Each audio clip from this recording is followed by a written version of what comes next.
तो आज हम बात करने वाले हैं व्यक्तित्व विकास के उभरते क्षेत्र की, जो है व्यक्तित्व विकास की थर्ड यूनिट, जो हमें कंप्लीट करनी थी और जो आज हम कंप्लीट करने वाले हैं। तो इसका पहला क्वेश्चन है, बुद्धि से आप क्या समझते हैं? इसकी परिभाषाएं लिखिए और अथवा हमें बुद्धि का अर्थ स्पष्ट कीजिए तथा उसकी प्रमुख विशेषताएं बताइए।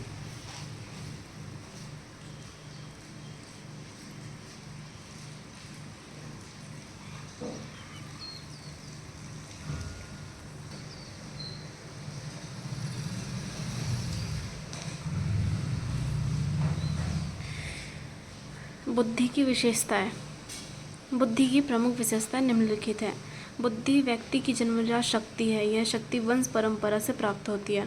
बुद्धि व्यक्ति को विभिन्न बातों को सीखने में सहायता प्रदान करती है। बुद्धि के कारण ही कुछ लोग जल्दी, कुछ सामान्य गति से और कुछ काफ़ी देर से सीख पाते हैं। बुद्धि व्यक्ति को अमूर्त चिंतन की योग्यता प्रदान करती है।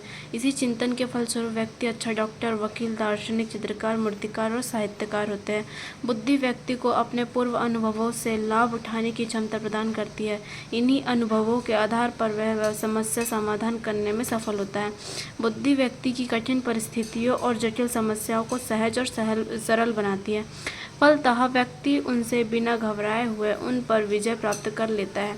बुद्धि व्यक्ति को नवीन परिस्थितियों के साथ सामंजस्य स्थापित करने का गुण देती है, जिसके फलस्वरूप वह सामाजिक संबंध विकसित करता है और अंततः एक सामाजिक कार्यकर्ता, व्यवसायी, राजनीतिज्ञ, कूटनीतिज्ञ आदि के रूप में सफल भूमिका का निर्वाह करता है।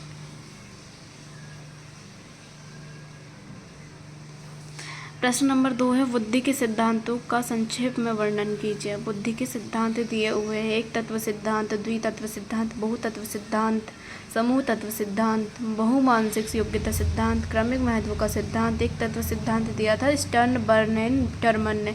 द्वितत्व सिद्धांत दिया था चार्ल्स स्पीयरमैन ने। समूह तत्व या तीन तत्व का सिद्धांत, इसका कुछ प्रतिपादक का स्पीयरमैन ने दिया था। बहुमानसिक योग्यता का सिद्धांत कैली, थर्स्टन और कैली ने दिया था। बहुतत्व सिद्धांत गॉटफ्रीड थॉमसन ने दिया था।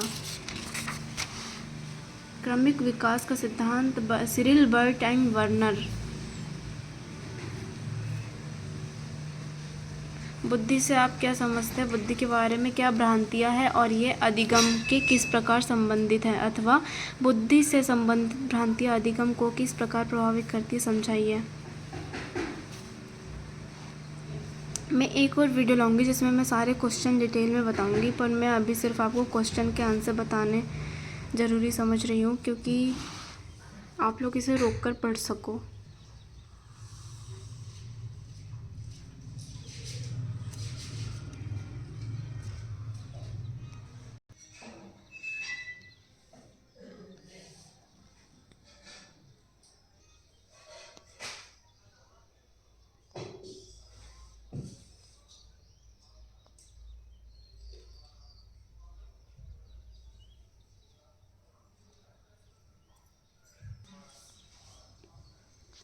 प्रश्न नंबर 4 है, बुद्धि लब्धि IQ, सामवेगिक गुणक EQ और आध्यात्मिक गुणक SQ से आप क्या समझते हैं? यहाँ पे उसकी डेफिनेशन दी हुई है और बुद्धि लब्धि का सूत्र भी दिया है, MA = CA × 100।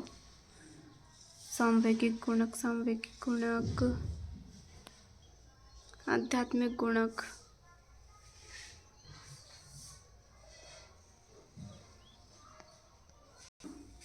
प्रश्न नंबर 5 है, बुद्धि लब्धि, सामवेगिक गुणक और आध्यात्मिक गुणक में परस्पर संबंध पर प्रकाश डालिए। ये डायग्राम बना सकते हैं एग्जाम में।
प्रश्न नंबर 10 है, सृजनात्मकता का अर्थ स्पष्ट कीजिए और इसकी प्रमुख परिभाषाएं लिखिए।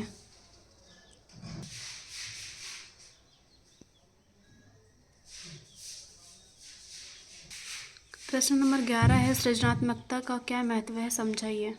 अथवा शिक्षा में सृजनात्मकता के महत्व को स्पष्ट कीजिए।